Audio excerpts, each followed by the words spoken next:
All right, for those, welcome back to another live stream.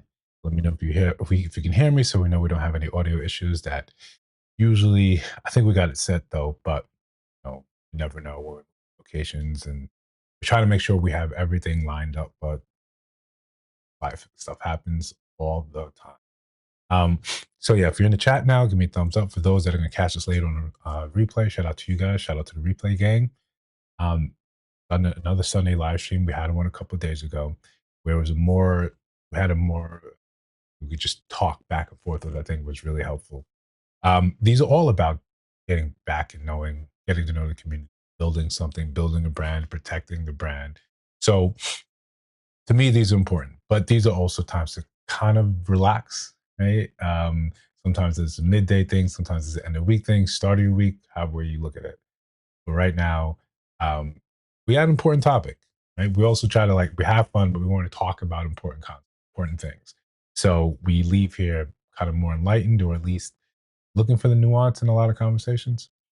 So for this one, false allegations, and we understand what it is, but we never really look at the how much of a person's life is sort of just destroyed, and not always in the bigger sense, as in like a Trevor Bauer being accused of misconduct. And when some of that stuff comes out, you sometimes have to pause. You have to pause and look at I think the audacity at some of the claims being put out there. The way that, if you can imagine you living and saying, I'm willing throw this person into such sort of emotional, an emotional hell. I'm willing to ruin everything they've worked for because I'm unhealed or because it's simply available. We have some examples later on in the show of people simply doing it because, well, they're uncomfortable or some other emotional reason back at home. What we never really get is justice for the people that have been falsely accused. And we'd be remiss if we never talked about the fact that it makes things worse for the actual victims that don't want to come forward because they're afraid to face embarrassment, because you can fill in the blank for whatever reason. I know when we had the Me Too and we had the accompanying thought of believe all women, and like most ideas, they stem from a good idea, a good feeling. This becomes part of the issue when we don't have an ability to have a logical, debatable conversation, because emotion becomes the counterforce, counter argument. Don't you think the people that make the false accusations, their lives aren't really hurt versus the people that are really affected by things like, I'm going to say, grape and stuff? The argument becomes one where it's an emotional one versus sort of saying, hey, both of these things are bad. Well, which one is more bad? Which one is worse? Which one is worser? No, these are silly sort of arguments to have. You can condemn the entire thing. You can say women shouldn't be victims, or people should not be victims of this sort of sexual abuse. And people that make these false accusations also need some sort of punishment. There has to be something in place that now says, if you do this, the effects that could happen on that person's life, specifically given how social media works it out, how quick we are to condemn people when the worst of their actions is put forward. There has to be some sort of recompense. There has to be some sort of thing that later on we can come back and say, hey, this is wrong. Hey, what's going on? I'm glad to see you in the chat. If you're new here, like the stream. Of course, subscribe to the channel. That's why we do these things, trying to grow the brand, protect the brand. But besides that, we've got some show. We've got some show ahead of us. We're going to continue on. Hopefully, people can filter in on their way in. And if you are new here, say hello in the chat. It's sometimes helps just to see the back and forth, and you're not talking into. Besides that, if you're new here, we got the show. We got Love and Money, Crashing Out. We got Agree to Disagree, and then we got our main topic that we'll talk about, which is going to be about false allegations. We know we can talk about it in the higher sense, the sense where we're going over what happens to celebrities, right? And a lot of us actually end up feeling a little numb towards them because we figure you've got the resources to fight these things. You, if even if you're canceled, well, you had your time in the spotlight, and that's phenomenal. That's great. But I think the public is kind of shifting towards the part where they're like, well, I see what happens to, say, Johnny Depp. I see the loss of opportunity, especially when you don't think that person deserves it. We need to have a better dialogue, a better class of conversation for some of these things. But we're gonna get to that. Now, relax, enjoy, get some wine, get some popcorn. Enjoy yourself towards the end of your week, depending where you are. Don't mind the bright lights for me. I'm overseas, but love the money.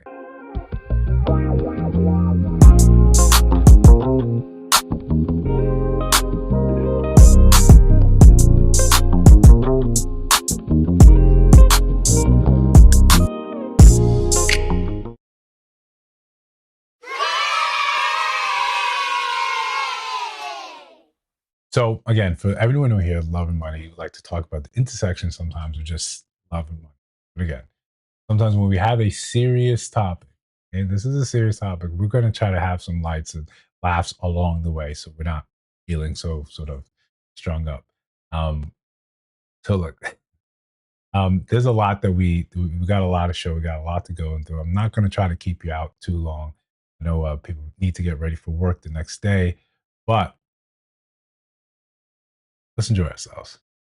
Right? That's the name of the game here. Let's enjoy it. One day I'm over his house, he gets a knock at the door, and he's like, "Oh my God, go to the bathroom." If this guy's telling me to go to the bathroom, can I lose my life right now? Like, I'm not even questioning it. I'm just listening. And then as I'm in the bathroom, I lock the door. I heard like an older man's voice. So we know, right? Sugar daddying, sugaring, sugar baby. It's become a commonplace. It's become a thing that people say, "Yo, we get it. It happens." You're hard up. It's difficult right now for you to afford things, so you could use a little hand. We got to the point where, and this is exclusive domain. We know how it goes. Sugar baby and the sugar daddy. It's usually an older man paying for her time, right? Her time. How many times do you hear claims like, "Yo, we never done anything. We never did anything. We never done anything." I think it was last year. I met someone, right, where a coworker, she's a contractor, and she's telling me, "Oh yeah, I got a sugar daddy in Chicago." And she's showing pictures and showing, "Oh, he's buying our car and all this." And they're always quick to say, "Well, I never slept with him. I never slept with him." I can't imagine that someone, and he wasn't old. He was middle aged, but he had a whole family on the side, and he was doing this thing with her. But I can't imagine seriously that you're just like, "Okay, I'm just not going to get something from this experience." But anyway, we're sort of thought that, okay, believe her. She said this is not happening. It's not happening. Okay, let's not go wild. We just think you're kind of outside there. So what happens when it's the guy that has a sugar daddy and he says that, "Hey, we didn't do anything"? Do we still believe him in that sense? And I'm like, okay, maybe it's his uncle, his dad. Like, who is this old man? And he's like looking around, who's in here? And so I'm like in shock. I'm looking for weapons in the bathroom. Like, am I gonna have to what's happening? I'll never forget this because he says, "Barney, stop. Barney, calm down. Like, just go home. Go, Barney." But this is the crazy part. The guy who I was talking to, his voice completely changed. He went from like Chris to Barbara. Oh, he's like, "Barney, stop." This guy was like a sugar daddy. This guy was like 100, girl. This man was like 100. He sounded 100, girl. Finally, he gets him to leave. I come out the bathroom. His voice literally changes back. He was like, "Oh my God, I'm not like gay or anything." I said, "If you have a sugar daddy," I don't even have a sugar daddy. Yeah. He was basically saying he never did anything with the guy. He was like, "I'm not gay, but this guy does help me like with my rent and stuff." And I said, "So what do you do for him?" He was like, "Just talk to him because he's old." Wait, did you believe that? No, hell no. Is that fair? You don't believe it? We're supposed to believe that you have a sugar daddy. Do it. But when a man says it, you absolutely don't, because you know the truth. You know it's part of that relationship. There has to be that sort of exchange. And listen, we're not judging. right? We're not judging. Everyone can do what they want to do. People are entitled to have their fun, enjoy their lives in whichever way they see fit. We don't judge. Enjoy yourself, right? But it's sort of unique. You're trying to balance that relationship with the real relationship, and you understand the game. Okay, let's stop playing. One of the things that we also have trouble sort of understanding is just now we're going back to like regular relationships when men have for such a long time been telling women like, hey, this is what I want, this is what's important to me, these are the things that I'm looking for in a relationship, these are things that are important to men, right? We don't really care much about your degrees or your sort of financial sort of accomplishments. This is not to say that these things don't matter. They're still important, but the first things we're looking for isn't so much where'd you get your master's degree or do you have an advanced degree. Oh, look at all the properties you own, all the cars you own. You're really describing a way in which you look at men. And because you believe that men think the way you do, or you kind of hold that as being the space. When women are looking at the world, they see it through the feminine lens. I think we have a lot of disagreement, or we have a lot of where we kind of get stuck is because you don't really have opportunities or you don't have the wherewithal to look at it from a man's point of view. So when men do something in terms of emote, in terms of thinking, in terms of pursuing whatever it is they want to pursue, if it doesn't look like you the way you look at it, then it seems kind of wrong. And this is why sometimes when a man says something, you don't believe him, you're looking for subtext. You're looking for everything else under the sun. If a man posts something on Instagram as a status, you're thinking, well, is he subbing someone? Is he talking to someone? What does this actually mean? And sometimes no, we're just saying, no, I'm hungry. Not that I'm hungry for this, or what does this mean intrinsically about my soul? But in terms of dating, this is when it becomes sort of we get sort of stuck where we don't really understand what's happening. All of these ambitious goals of mine that I've been able to achieve, I thought that would be attractive. And in meeting men and dating a lot of successful men, none of them would ever talk about how exciting it is that I've invested in properties or would ever even want to come to see my house. All my accomplishments were minimized, just realizing, wow, I think it deters them. Yeah. It does. It intimidates them. And that's the line we hear, right? That you become intimidated by, that you have these houses. I find that phrasing weird. He didn't want to come to see my house. No, we don't want to go like to Michael's or Home Goods, or we don't go and say, oh wow, this layout's really well. The feng shui in here, the energy is really good. That's not how we are. You can see it when men sort of do things on their own, when they decide, hey, this is how I'm going to sort of live. They've got no problem having just a mattress, have a TV, have a little workstation, and they're like, okay, this is good. They can operate like that. That doesn't deter them. That's not a bad thing for them. So again, when you're looking at things from the feminine lens, then it has to look like this. Otherwise, it doesn't make any sense. Otherwise, I can't see it. I can't understand it. It's not to say that it's wrong. Just we value things differently. And when you're describing, what you're describing is how you would want to be valued, how you would want to be treated. We're just fundamentally different there. That's it. Again, it's not a wrong thing. It's not a bad thing. It's just this is a better way for us to have a better understanding. I agree with that because I used to feel that way too. Like I used to think he gonna care that I got my degree. He gonna care that I'm successful. He gonna care that I got my own shit. I pay my own bills. No, men do not care about that. I always say just get rid of your shit because they like girls without it. It's so crazy because it really is hard to find a man that can just really support you and be happy and be like, look at my girl. Like you think that everybody wants to praise Jay-Z and Beyonce, but a lot of y'all could not be Jay-Z sitting there in the crowd. Let me check. You can't hear me.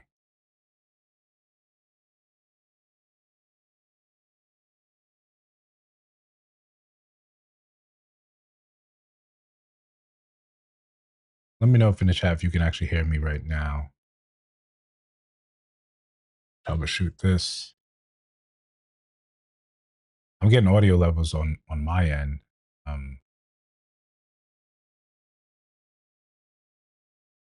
Yeah, and if you get in here and you can't hear me, just let me know. Show of hands. I mean, it's not a lot of people in the chat, but if you can hear me, let me know. Because again, I'm getting the audio levels on my end here. Until then, we'll finish. Out cheering for her like Wow, that. that's They deep. can't. That's and Jay-Z deep. be like this. Yeah, Happy as no. hell. And y'all be praising, yeah, but y'all not Beyonce. Okay, but you not Jay-Z either. Ooh, exactly. So listen, a lot of us, we've got no problem supporting our women. We have no issue with I appreciate that, Jay. We have no issue with supporting our people. Right? If this is what you want to do, this is what you want to do. We've got no issue. We want to support our women. You have to look at it the way men do. We want you to be a great representation of us. We want to be a great representation of you. So what does that mean? Yeah, you've got to make sure you're good. You're invested in. You're put together. When men say, for a long time, when men say they would accept a woman that works at McDonald's, yeah, but women took that and ran with it, thinking you don't have to have anything. No, we're just saying we don't mind that you don't have the big girl job like you mind if we don't have the big six-figure salary. What we're always saying is we are willing to invest and bring you up. You don't have to be at the finish line for a man to invest in you. If you look and focus on how you make him feel, how you can improve his life in those softer ways, then we're with it. But I don't know why it seems, especially in the Black community, we are so hard of hearing. We got hard heads where we can't understand. You can do all these things that you want, and that's great for you. This is the first part of that conversation. It's great for you. Congratulations. I'm proud of you. You've done the things. Great. You're accomplished. You're an entrepreneur. Phenomenal. That doesn't make you more attractive, especially when, along with all that, you became insufferable. Now you don't see, this is a clear example when men are saying, this is important to me. And you're like, no, I don't really care about that. This is how I see the world. This is what's important. This is what I'm going. No, that doesn't work for us. That doesn't work for us. And there's nothing else we can do, about that to convince you. You're going to keep bashing your head against the wall. And then we have more and more people that get to the point like Melissa Ford with Vivica Fox, where you get to this end stage of your life. And then you start saying, I've never experienced love. I've put my career here. Okay, cool. You were entitled to do all of that. No one told you otherwise. And along the way, you probably met some great people. And shout out to Ari Lennox for saying the same thing, that, yeah, I gave my time to a lot of toxic men. I gave my time to a lot of toxic men. And what happened at the end? Yeah, I really didn't have any real decent relationship. Or I've watched my contemporaries, I watched them get the thing I wanted. Until we can be real and say, this is what's important to me, this is what I should be looking for, we're going to find ourselves in a position where we're constantly behind the 8 ball. And again, the thing that men have been saying for such a long time, you eventually run out of time. Right? The dating game is not to be played forever for all of us. That's just a fact. At some point in time, it's going to be over for all of us. I got into it with a young lady. She was messing with an NBA player. Okay. Then I started dating her. Okay. And she told me, like, yeah, I'm used to getting on jets and stuff like that. I said, well, you downgraded if you're going to keep talking to me. You ain't getting on jets. Yeah. Imagine you have to date after the NBA player, after the person that is spending every ounce of money they have on her. What you got before doesn't necessarily entitle to you what you're getting now. It's when we talk about this, when we look at it, a lot of times when you see women on social media saying, my last guy did X, Y, right? My last guy spent the bag. My last guy bought me a Birkin. And when we listen to this, we also we're putting all that under the umbrella of, but you're not with him now. For all intents and purposes, you're not with him now. So how much is that actually matters? If he did all these amazing things for you, why are you not with him right now? So we can get some first class action. Right. Hopefully you get upgraded. But other than that, I'm not doing all that. So she told me, like, yeah, my allowance need to be like $30,000 a month. So I said, $30,000 a month? Okay. I said, I'm entertain it. What you gonna do with that $30,000? She started breaking things down to me. So she's like, yeah, so I gotta pay my rent, my car. I said, oh, what do you mean rent? So yeah, I gotta pay for my apartment while I'm staying. I said, if I'm paying you $30,000, you're living with me. Right. So you don't have no rent. What are you talking about? There you go. Okay, all right. So yeah, scrap that. A couple thousand you was about to say. Scrap Right. That 5,000 or 6,000 Yeah. maybe. Right. What about my car? I said, We got plenty cars here. Yeah, Pick one. I said we good with that. I'll pay that. There you go. What are you doing with this 30,000? There you go. She was getting stuck like, well, my hair, my nails. Okay. That's a couple hundred here and there. All day. Yeah. You got like 25,000 left. What are we doing with this 25,000? Well, I got to put it up just in case you get locked up or something. Locked up? You're dealing with a professional man here. I'm not getting locked up. You're good. Listen, when you have these real conversations, or you try to have real conversations with people that, and this happens with men as well, you simply adopted an idea and it sounded good. You took it for that. It sounds good. I should just use this. This sounds good. $30,000. This is what you got to give me this because this is what I need. How? If you don't have a system in place, you just want this excess. And a lot of times what men are now saying, if you can do this, they're going to look at you and say, all right, now what is that money going towards? Because at that very last part, I have to give you this money just in case you get locked up. So what are you, a bank? If you don't have a need for this, you'd have to work to spend this. You want the excess.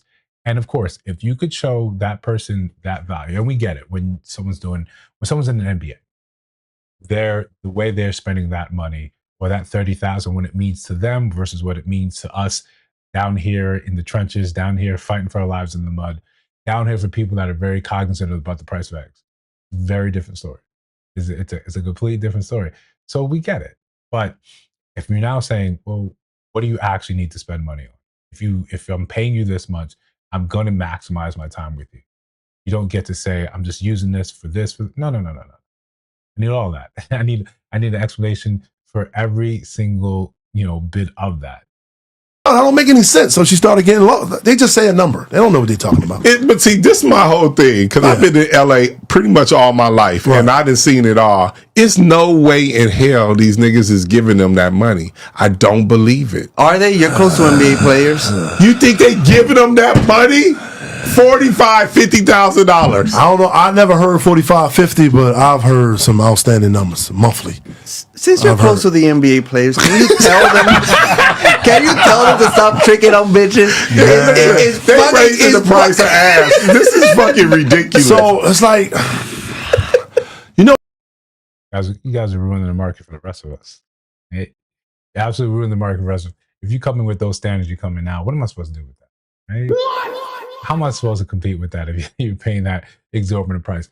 And again, when a lot of these women, they're looking to say what that last man did, and that becomes the new currency, that becomes the new standard. Yeah, we don't have that type of money. And even if we did, right, we have the sense that a lot of these men absolutely lack. That's not going to be the case. Men aren't going to come, pluck you from obscurity, and sort of just give you money. But sometimes it's easier to hear this thing from women, right?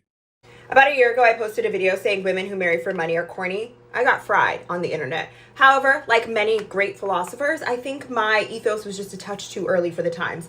I do think the internet is now ready to hear my side. However, instead of saying women who marry for money are corny, I'm going to say women who aspire to marry for money are delusional. And I'll point out 3 main delusions. I know this from lived experience. I went to one of those fancy New England prep schools. I went to a top 12 school. I had interned in banking. A lot of my friends work in banking. I've worked in tech. I've worked in finance, blah, blah, blah, blah, blah.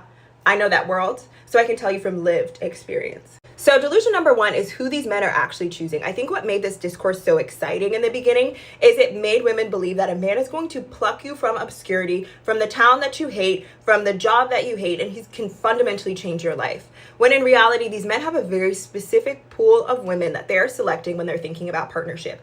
They are selecting women from the business school that they went to, the undergrad that they went to, the pre-professional programs that they are part of, the members-only clubs that they are part of, where they summered over the vacation, family, friends, or maybe through friends of friends. Like maybe he's having a housewarming in his apartment loft in Tribeca. And if we think about it like this, and if we're trying to be real, trying to be frank, trying to have a real conversation, understand the nuance here, social media gave you access to people that you never had access to.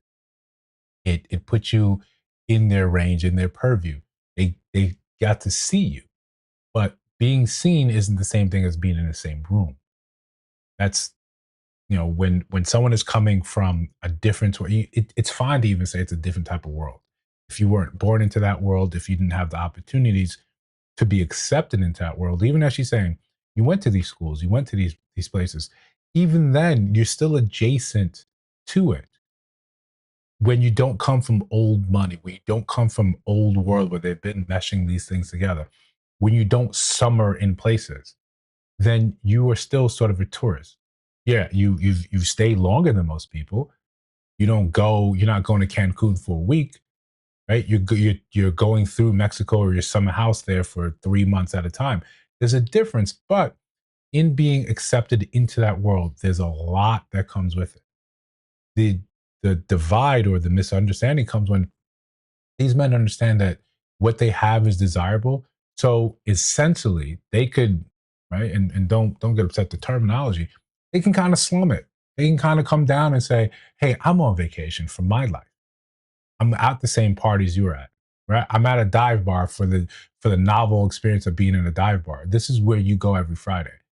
This is where I'm coming ironically." So when you get access to these men, it's like we were saying before, when you do actually have, relations with them, you have sex with them, they're not thinking that you are now elevated to their level. Well, for whatever reason, maybe it's because the way we were raised, maybe it's because of Disney, maybe it's because these ideas, these romance series, these rom-coms, that this is the actual thing that happens. How many times do you see things like Pretty Woman happen in real life? A man comes and says, "All right, how much for you for the weekend, for the week?" And you give him a price. He's like, "Deal." And then you guys fall in love. That's not really how it happens. You're walking on the street and he sees you being beautiful. They probably pay for the hour and keep pushing, or just go elsewhere because it's not as if he can't have access to that. We're trying to mesh two different worlds. We're trying to make it make sense together, and a lot of the times it just doesn't. Right? It just doesn't. And it's not to say there's something wrong with you. It's not to say but it's not fair. This is just kind of the game that's being played here. It's how it is. Trying to think that someone is going to come out of the space and just say, "Hey, I see you working at Lowe's and you hate it, but you're the most gorgeous one I've ever seen. Why don't you come over here?" When you consider how many other things you have to now learn or have to be accepted or be judged by, that entering that world, most people are just going to say no. There's no shortage of beautiful women in those spaces with the right quote unquote pedigree. That's not to say it doesn't happen, but you don't want to hedge your bets. You don't want to say that this is my retirement plan. If you told me your retirement plan was that I was going to win the lottery, we'd all look at you like you've got something wrong. His best friend brings a homegirl and that's how he meets. But it's all through very proximate and concentric circles. And let's say you do get lucky and maybe you connect on Raya or... Yeah, definitely. TV is very much responsible for this, making it seem like it's just an easy thing to go from there to there. When you consider the people that win the lottery and how long that money usually lasts, 5 years, how long before they often self-delete. One of the issues is that the social circle that was around you, that basically grounded you, you removed yourself from. You don't have the same problems they have anymore. You're concerned with the price of jet A, right, for your private jet, or the rising cost of that, versus they're saying, "I'm just trying to get, unleaded into my tank." You guys don't have the same world anymore. You've had enough money put into your life that you were supplanted from that, and here you are so far out that you can't relate to these people anymore. But these other people who have that sort of money, they're also looking at you and saying, "No, you're a visitor, you're a poser. You're not really part of this world." If not by some luck chance, something happened, you played a game and you won. They look at people like that from the other world. The guy's not going to come and say, "I just love you so much, I'm going to come over here." Look at Meghan Markle. You're over here in this sort of world. Look how the royal family tried to sort of like, "Yeah, this is not cool." To the point where he's like, "All right, we got to live somewhere else." It's just not real. Or a night out, the second he brings you around friends or the partner at the law firm and you can't talk comfortably about certain things that only people who grew up talking about those things can do, it's a wrap. The second delusion is what the experience of dating this person is actually like. Social media has made it seem like it is countless shopping trips and Chanel bags. The reality is, whether you're dating someone who inherited wealth, who is creating their own wealth, athlete, entertainer, they're always traveling, they're always on the road, they're always working. They have zero time to pay attention to you. It is an extremely lonely relationship. Essentially, you are effectively single with some moments of partnership. Their priority is and will continue to be work. Also, the sort of like attention-seeking behavior that you could get away with someone who wasn't as focused on their career cannot happen. You need to have a robust, full life, a job that you love, friends and family for you to even feel fulfilled in a relationship like that. Because if you're looking for your partner to spend a lot of time and attention on you, it's just not going to happen. I also don't even know where the notion that these finance tech bros are out here spending money and buying Chanel bags. They must have the best PR on the planet. They work for their money. They are some of the cheapest people you will ever meet. And I don't even mean that in a pejorative sense, but I mean that in like when you have to earn your, like spend 15 hours at a desk in order to earn your money, you are not going to spend that on a Chanel bag on a girl that you met 2 weeks ago. And I think that's another thing. I think a lot of people conflate the experiences that they might have with like athletes and entertainers with people who work in corporate tech finance. It's not the same. And the third delusion is I think a lot of people grossly overestimate how much money you will get in alimony or child support. So women, I am telling you this from insider experience. The easiest and less painful way to become a millionaire and have that soft life is to do it yourself. Yeah, I don't see one word like lie told.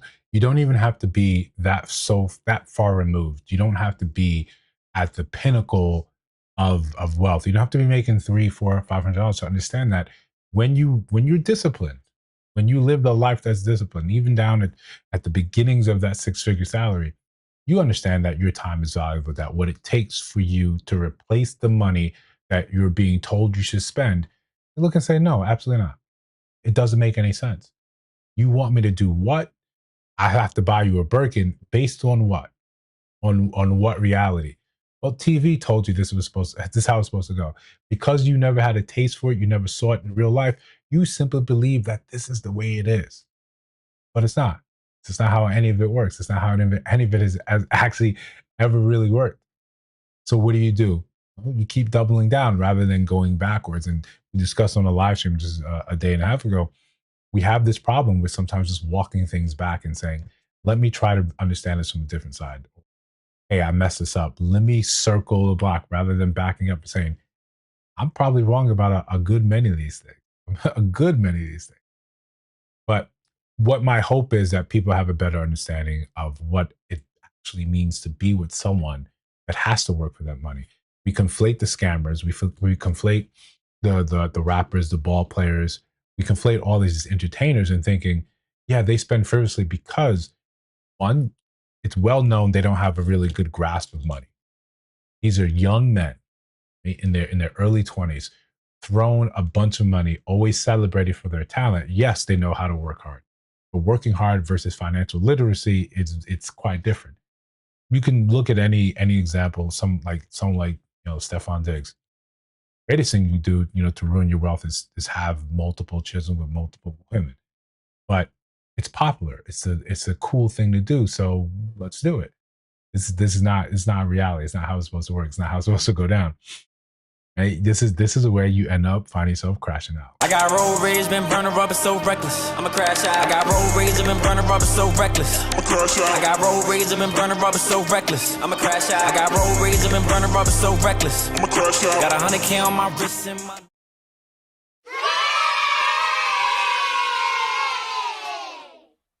So listen, so it's my favorite segment, right? Crashing out. And sometimes I even hear that song. It's going about my everyday life. But listen, again, we want to have a little fun with it. But one of the popular things on the internet, on the interwebs, is we listen and we don't judge, and they seem to get more heinous, more and more ridiculous that you don't have a choice but to judge. But you can tell me what your thoughts about this. We listen, and we don't judge. We don't judge. Yeah. I got locked up when I was in juvenile. What happened there? I took a shower, and I had the soap in my hands, and I was sitting thinking, if I dropped this shit now, what'd be the consequence?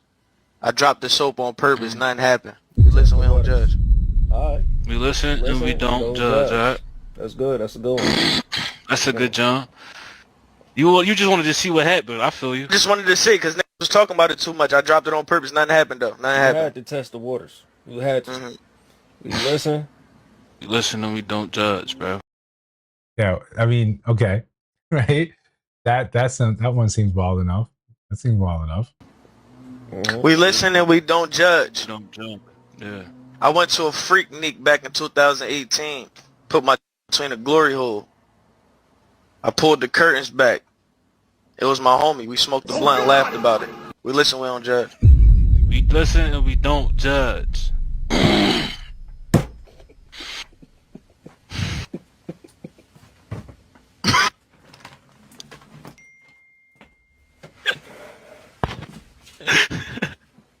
Why you laughing, Heck? Hey, yo, Heck, you judging, Heck? I think he judging. Fuck you, Judge Judy. He Hey, lost. you judge me. You might have to judge a little bit on that one. You might have to judge a little bit on that one. I couldn't imagine that scenario. And shout out to the internet for always granting us wilder clips. I'd be crashing out in a situation like that, but you know that may just be me. And sometimes, you know, we're trying to find some humor in this. So listen to this one. I gave that woman 16 years of my life. She gonna go have twins with my granddad. What? I gave her 16 years of my life. She gonna go have twins with my granddad. With your grandpa? With my granddad. Your blood? My blood granddaddy. Then to my son. Then gonna tell my son, I'm gonna take care of one and he gonna take care of the other. Yeah. Man, the most messed up. Excuse me? Tell me, I'm gonna take care of one. Go separate twins? Twins, yeah. Go separate. Go separate them, yeah. Look, I'm the old redneck white woman. Tell me where she's at. I will give her a come to Jesus meeting. Right. I will. Yeah, I'm not scared. I really will. Real talk. Where's this woman at? Yeah, she gone. She gone out my life. Whew. I couldn't stand that. Then she gone. I got goosebumps. Then I'm sitting out here No, never separate twins. Then I'm giving. I got goosebumps all over my body. Then she going over there helping him, and he hitting her. Hitting her. Like with his fist? No, like doing the do. Yeah, hitting her like that. Hitting her, yeah. Imagine losing your girl to your granddad. that's gotta be rough. That's gotta be rough. But in terms of dating, sometimes we see like the 20 versus 1, and sometimes we're so focused on the status. We're so focused on that my status is supposed to elevate me, supposed to make me better, but not all status is created the same. Not all women really care so much about that status, or in the way you became famous. Sometimes really matters quite a bit. Okay, good. Girl, I have a mansion. I have a That's nice car. rented on Airbnb. I have a nice car. I'm so proud of you. Okay. Good job. And you're broke as. Okay, yes. Did kissing your brother get you the mansion? Girl, to be honest, you need to. How do you come back from that?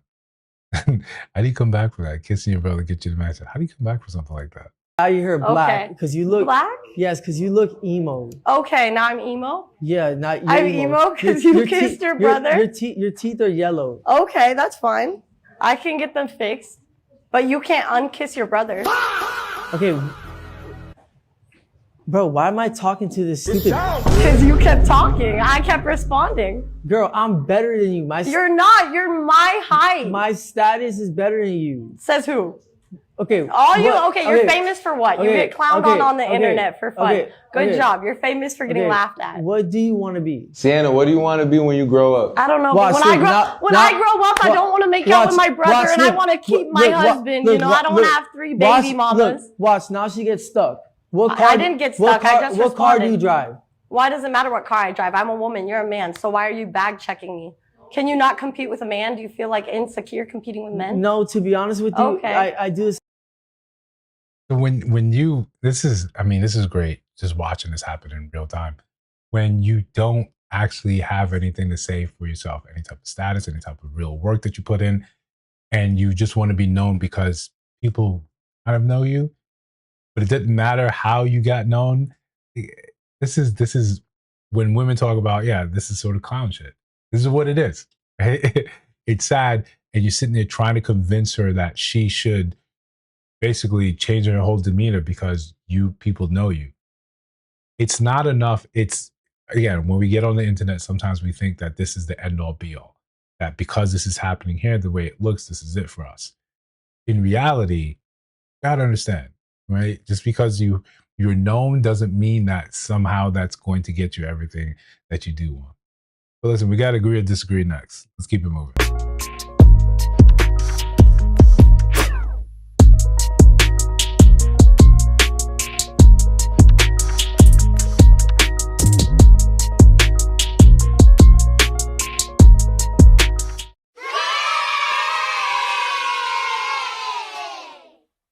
So, of course, agree or disagree, where you get to decide how you feel about something.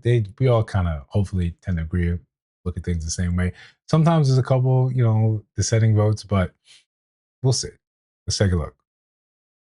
My boyfriend cheated in front of me, but claims he was just joking. I'm almost about to explode on camera. Me, female 21, and my boyfriend, I'll call him Ryan, male 21. We were at a college party together 2 nights ago. Just for context, me and Ryan have been dating for 2 months, and there were around 100 people at the party. I was having fun, drinking, and hanging out with my friends, but overdid it a little and felt dizzy. I asked Ryan to sit down with me on the couch while I drank some water. He said sure. While we were sitting, Ryan's best friend, I'll call him Jake, came over and was talking to Ryan. I don't know how we got to the topic, but Jake dared Ryan to suck his dick. They both were laughing and looked at me for a reaction. I still didn't feel good, and I thought they were just goofing around, so I just sat there listening.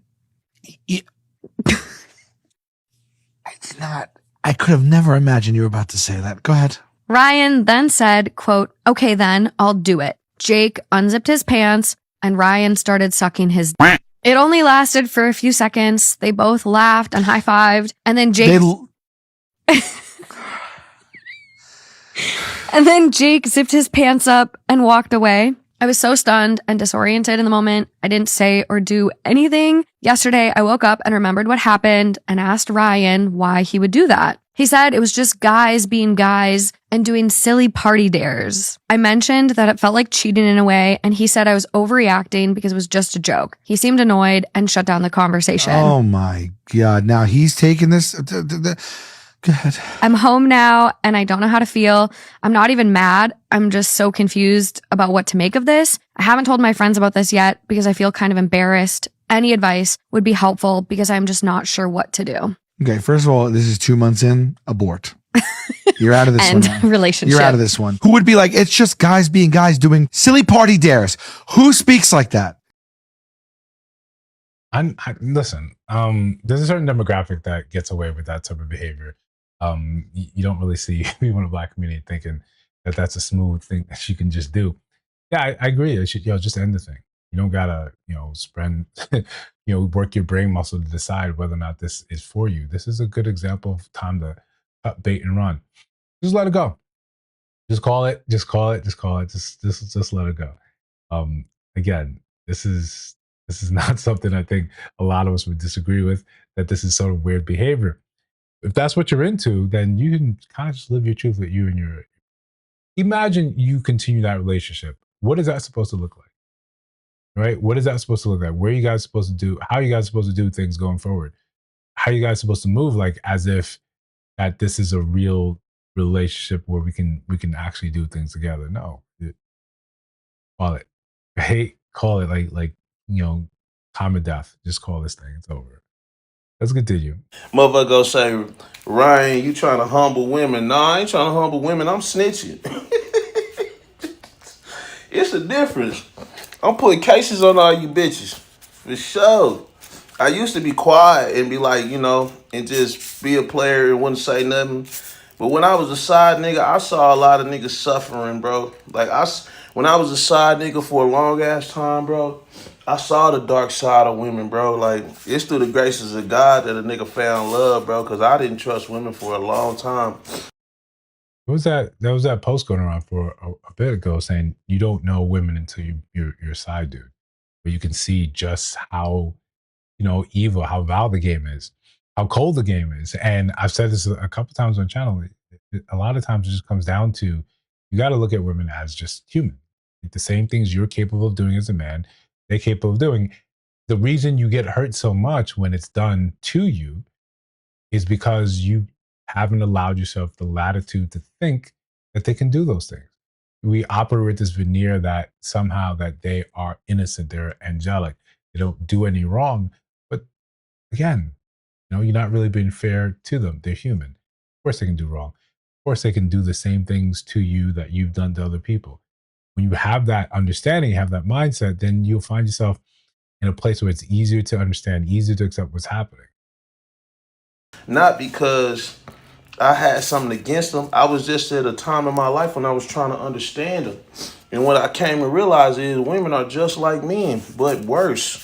Because men have morals with the way that they move. Women really don't. If they really don't like the nigga, don't fuck with the nigga, bro, they will do some all-out outlandish shit, man. I'm telling you. And the nigga be sharing bills with the bitch and, bro, the whole nine, sharing a family and everything.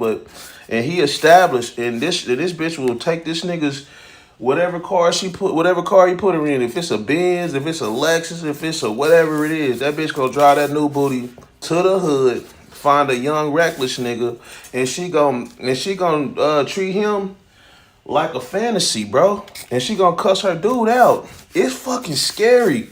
What I think it is, though, just from me to you, from my experiences, from me to y'all talking about it, I just think I don't think women like comfortability, man. I don't think women like comfort because life is so easy. Like, I ain't gonna say life is just easy for women, but when it comes to material, life is easy for a woman. A woman could walk down the street broke as fuck. If she got on the right dress and she wearing it right, she probably won't even make it to that fucking corner without a ride picking her up because that's the reality of a woman. Now, just because she can do that, that don't mean that it's easy because women choose dudes like men. We study women. We learn how to mac. We learn how to get turned down. We learn what works and what don't work through trial and error.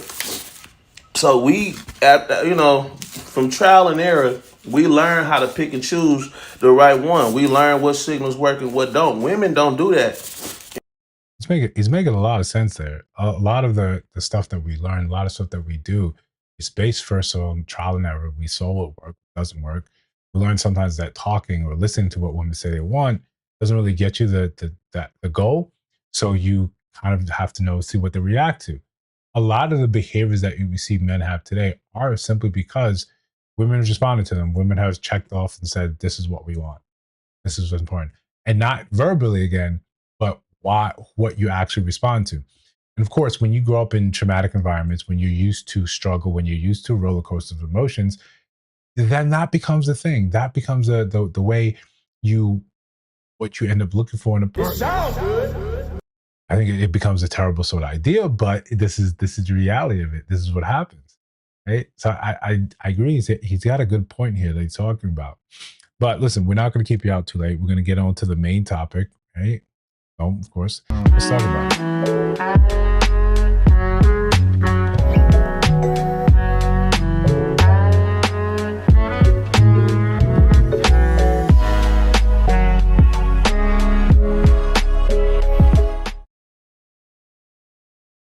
All right. So listen, this is the main topic for today, right? The false allegations and why it matters. I think it's obvious why. Because outside of you, first of all, detracting from actual people, actual victims, and this is, we're going to go say is genderless. People that don't want to come forward. We know a lot of these things are unreported. Say, S-word assault for women, sometimes abuse for men. We don't have a good idea of what's actually happened. So in these conversations that we end up having, we have people that overestimate, people that say that it's happening at this rate, it's occurring at this, or this, where you look at statistics and people say, well, 1 in 4 women have been S-word assaulted. And you see studies that come out and say these things, but when the idea of the definition is sort of nebulous, is malleable, then it becomes difficult to have that conversation where you're saying being S-word assaulted is something as being catcalled, is put under that sort of category. And I'm not making this up. This is actual when the study. This is a problem sometimes with studies when you already have an agenda, you already have an idea where you want to land, then you just kind of move to conform to that.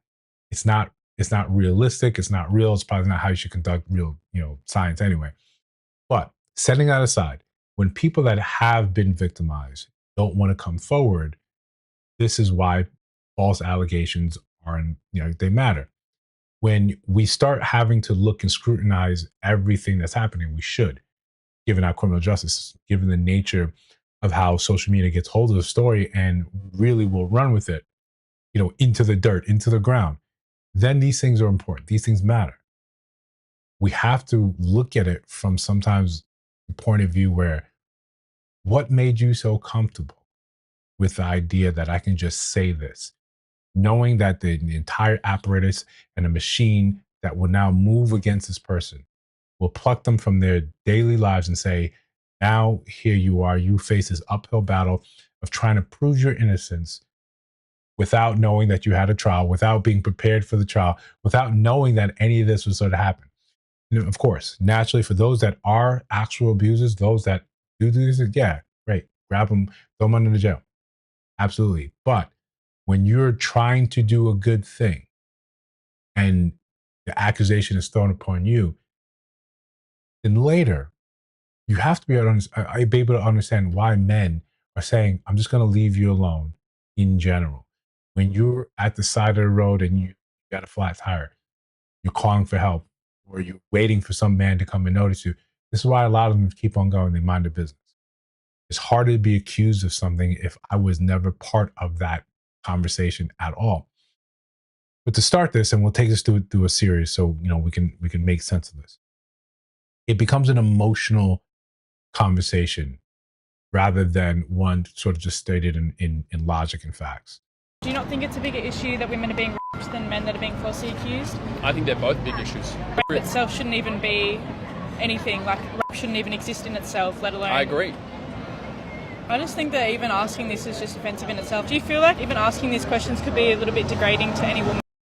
So when you can't have the conversation because it makes you feel a way, it's potentially degrading, it's triggering. These are the emotional responses when we shouldn't derail conversations because you feel a certain way about it. In the past, this would simply mean that you weren't qualified or ready to have the conversation and sort of leave it to others that can have these discussions, can talk about this. Because this has happened to you or someone you know, or feels bad if you hypothetically think about it happening to you, that means we should shut down the conversation and simply continue having the things the way they were. That's not what we're doing anymore. The era of I'm offended is coming to an end, where this shuts down conversations, where people are more concerned about being politically correct than telling the truth or visiting an issue that is sometimes a little difficult for you to parse through. In this case, you cannot hold up against saying, well, the people that are falsely accused, isn't that just an okay number of people? If that means we get to make sure these abusers, that's not how our system works. You don't get to sacrifice people just to cast a wider net to hopefully catch more people. We have that standard where it's better to let 9 guilty go free than put 1 innocent in jail. Yeah, that's in the court of law, but it's very easy to be subverted. It's very easy to find yourself ground away under that wheel of justice, and you're fighting this uphill battle to try to prove your innocence. That has been raped and has not been believed? I don't think it's degrading, no. What if I had been raped and I wasn't believed, and now you're telling me that what you're saying? Yeah, you don't think that would be offensive? What do you think I'm saying exactly? I think that we are losing the ability to ask the questions because people say my feelings are hurt or I feel offended. That's not enough reason to not have the conversation. But I think we should try and have the conversations respectfully. Yeah, I don't understand why you're so passionate about it. Like, are you worried about false accusations being made about you? I think every man should be reasonably concerned. When this is sort of what you're up against in terms of just having the conversation, where it's an emotional wall that you met with, We're saying, hey, I know what you're saying, but doesn't my feelings or my hypothetical feelings sort of trump everything else that may be going on with you? This is why we have this inability to have this real, actual dialogue. And when these things do happen, sometimes the reasons you get from them are equally sort of ridiculous. Dan explains what police say really happened. The woman worked here at the Nashville International Airport. She worked at a restaurant facility. That's where she claims the alleged crime took place. Well, she filed a report with the police. They spent hours, they spent money investigating, and ultimately, it turns out she made up the whole thing. According to the Nashville Airport Police, on December 26th, Kimberly Alouette reports that a male co-worker sexually assaults her. The 34-year-old Nashville woman claims it happens in the kitchen of the business where they both work. When airport detectives interview the suspect and other employees, they reportedly all say that the alleged assault did not happen. According to an arrest affidavit, detectives will spend hours investigating, interviewing, and pulling video from the kitchen, which has a 360-degree surveillance system. After watching all relevant video, investigators determine that no such assault occurs. According to the affidavit, when police confront the 34-year-old with the facts and the video, she reportedly confesses to making the false report. When they ask why, she reportedly says she gets uncomfortable when men get close to her, and that's why she made the false report. You get uncomfortable when men get close to you, as if this is not going to be a regular occurrence in your life. That the minute you step outside, there are going to be people around. And some of those people are going to be men. That should not be the deterrent factor. That you just can't exist in these places where that becomes enough for you to say, yo, I'm going to simply make this accusation, and that's fine. We think about potentially what could have happened to that person's life, that man's life, because you were simply around and you felt uncomfortable. How do you go from, this is what we have trouble understanding, you know, I tipped them off that she was lying. Yeah, absolutely. When we go from just saying, well, I feel uncomfortable, so, but I don't feel uncomfortable calling the police. I don't feel uncomfortable telling them that he R-worded me. How do you accept that as just a natural sort of occurrence? You don't get to just, okay, I'm feeling uncomfortable, let me remove him. At what point does that stop? Because you're uncomfortable, I now get to say these things about you. We never really acknowledge that when these things are said, when these accusations are made, how it actually sticks with the person. Doesn't matter. Yeah, maybe the cops sussed it out early enough.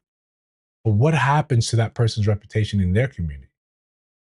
Like anything that happens online, especially when it's a man involved, the first reaction from a lot of people, a lot of women is like, yeah, I believe the woman. Doesn't matter how much you look at the Taylor Frankie Paul thing, and now people say, what's reactive abuse? It's reactive abuse. This is just her reacting to the prior abuse. He just filmed this as if, even if this is true, this can't be bad. This behavior is excused. Time and time again, we see countless people come up and try to make the claim that if not for a man, then you wouldn't have done this bad thing. As if you're just simply incapable of doing bad on your own. As if you don't have the wherewithal, the capacity to make your own decisions. You can't at one time want to be equal to men, want to be as smart, intelligent, brave, all the things, but then everything that you do is reactionary. As if you just stay in stasis before a man comes there, and then you suddenly get a animating, emotions. That's not how it really works, right? That's not how it should work. That's not how it should be. But again, after the conversation, after the accusations made, after the person's life is sort of, put through the ringer, what happens to them? How do they live? When we understand that we already said we don't care about men's mental health, we demonstrate that again and again and again and again. What's left for them? How are they supposed to live? She was later convicted for making phony rape accusations, and the man she accused was arrested and put in jail 1 year ago today. Well, tonight, he is speaking to 7 News reporter Lindsay Watts about why he is still struggling to pick up the pieces. It's definitely a reminder of what I've been through. Accused of rape, cuffed at the police station the day before Thanksgiving. I can ask you some questions regarding the crime of sexual assault. Watching it back 1 year later, Dustin Toth says his life still feels out of control. Okay. His accuser, Catherine Bennett, a coworker he'd started dating. And right now, the statements that I've been given do not match evidence. This is exclusive video of her police interview. As Toth sat in jail, her story fell apart. I'm not telling you to drop charges. I want to know the facts about what happened. Bennett later convicted of making it all up. She was sentenced to 35 days in jail, then an ankle monitor and probation. I don't feel that's justice. Toth says he's the one who's been punished. The Army National Guardsman lost his civilian job and was out of work for nearly 6 months after the arrest. I've been behind on my car payment ever since. He has his friends, but the emotional pain is still there. I feel like I'm incapable to actually trust a woman again. He says it's telling his story that's helping him heal. Giving me the opportunity to share it gives me the opportunity to clear my name, because I still feel like my name is not cleared. Lindsay Watts, 7 News. There's very little restitution that happens in these cases. You get your life sort of ripped apart. It becomes difficult for you to continue in the same community. Again, because there's always going to be people that they still believe that you did it, even though you're not in jail. But you were in jail for 6 months. It's hard to get rid of that stain, that sting. It's not as if we get together, we get on, a press conference is held across all stations saying, hey, yeah, man, this man was actually innocent. Man was actually innocent. Now, when you're confronted, when you have her there and you're interviewing her or you're, interrogating her, what's the reason behind it?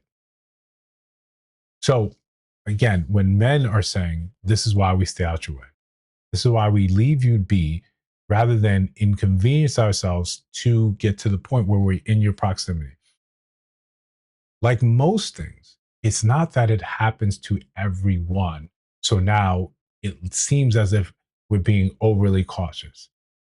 It's one of the instances where, because it can happen, the results from that are so egregious, so detrimental, that it makes sense why men as a whole end up saying, yo, I'm good. I'm good. This mother of 5, Rachel Jones, has been sentenced to 2 years in prison after falsely accusing a kind Muslim Samaritan of Salimullah came across a drunk woman who was crying and had no shoes on. So he decided to give her a lift home. When they arrived, she tried to hug him, but he refused. She then went home and called the police, falsely accusing him of Salim was arrested and held in custody for 30 hours while police investigated. Fortunately, Salim had recorded the encounter on his phone, which proved his innocence. Rachel Jones, his accuser, was sentenced to 2 years in prison. Salim said, I felt violated, being arrested in front of my sister, and even more violated giving samples. This whole incident has left me feeling very insecure. I feel like I'm being judged, and I still feel like people are thinking wrong about me. The impact on my life has been unforgivable. If Salim hadn't recorded the video, things may have turned out very differently. We all know it's not a may. It's not a may. It absolutely would have been turned out very differently, because once you have just a complaining, you have the victim saying that this guy did it. When you go to court, when you're in there, when you're in the system, that's all the jurors need, because this thing is so heinous. And then what do we say? Why would someone lie? We're thinking out in our good conscience, why would someone lie about this? What would you actually have to gain? This is the reasoning of the masses, of the peers. What would you have to gain by doing something like this, by lying about this? What would be the point? How would this advance anything? No, so you think that there's no reason for someone to make something like this up, so they wouldn't. But it turns out they often do. And when these things happen, and thankfully he was able to record it, but should we all be walking around with body cams? Should we all be walking around like this just in order to prove our innocence? If you're trying to do a good thing, you see someone off by the side of the road. This is something that happens in different sort of aspects, where women are sometimes, hey, I could use assistance. And men are saying, I'd rather not. I'd rather not, just because we're not saying that we believe you're going to do it, but the chance of it happening is enough. It's enough for men to say, I'd rather err on the side of caution. It's not fair in the sense of how they would like to look at it, because I would never do something like that. That doesn't mean it doesn't happen enough. It doesn't mean that the fear of it happening, especially when people have their own lives, their own people to look after, their own, responsibilities. You can think about you have your career trajectory, you have your life trajectory, and you're moving along it on a good path. You try to do good for the world. You think you're actually contributing to the society in a good way, and then you try to help someone, and then later on, police are saying, "Yeah, she said you did X, Y, and Z," or you refuse advances, and that's enough. That's enough for you now to find yourself in a predicament where it's like, I don't deserve this. But here you are, still here you are. So sometimes when we have these conversations about why men aren't doing X, Y, let's try to be fair. Let's try to be real. Let's try to understand, like, yeah, society sometimes isn't fair in the way it likes to, at one, hold men to this ridiculous standard of vision and protection, but cares nothing about what it would take for them to continue to, to provide and protect. When we don't have a system in place where it sharply, critically admonishes people that make these false allegations. And we're not talking about the ones made towards wealthy celebrities, wealthy players, where this is just a money grab. We're not talking about how easy it is for some of these cases to be proven false, yet these people get platformed. These people get time and attention to have their story told. It simply invigorates other people to say, this is the play, this is the game, this is how we're supposed to go about and making these things happen. It's a difficult position to find yourself when you want to talk to people and have them feel like you can come forward, have them feel like, hey, if something is happening to you, you can talk about it, we can discuss it, we can get you the justice you need. But we have to turn to those men that become victims of these false allegations to say the same thing. We can get you the justice that you need, and justice isn't probation. That's not it. There needs to be some point, something, maybe that person should to spend the same amount of time in jail that the person possibly would have gotten. Because even when that false accuser, is giving a love tap and put back in society, that accusation doesn't follow them. There's no scarlet letter that's attached to them. They're just still looking, and there's still a lot of people that simply, I believe you, and they failed you. So it's hard. It's hard to sort of navigate this as a man. So why a lot of times we simply say, we're good. If you're going to say I did something, hopefully you have an ability to defeat my alibi. There were a bunch of people saw me, and hey, I was online streaming at the time. I couldn't have been over there doing anything you accused me of. Okay? For some of us, that has to be the thing. That has to be the thing that saves us. Not streaming, but maybe body cams, maybe something like that. But listen, as always, I appreciate you guys for joining the stream. As always, if you're new here, subscribe to the channel. Like the stream. These things just help the algorithm notice us, that we're here. We're trying to do the work. We're trying to be a force in the YouTube spaces where we can have better conversations. But as always, protect the brand. I'll see you in the next one.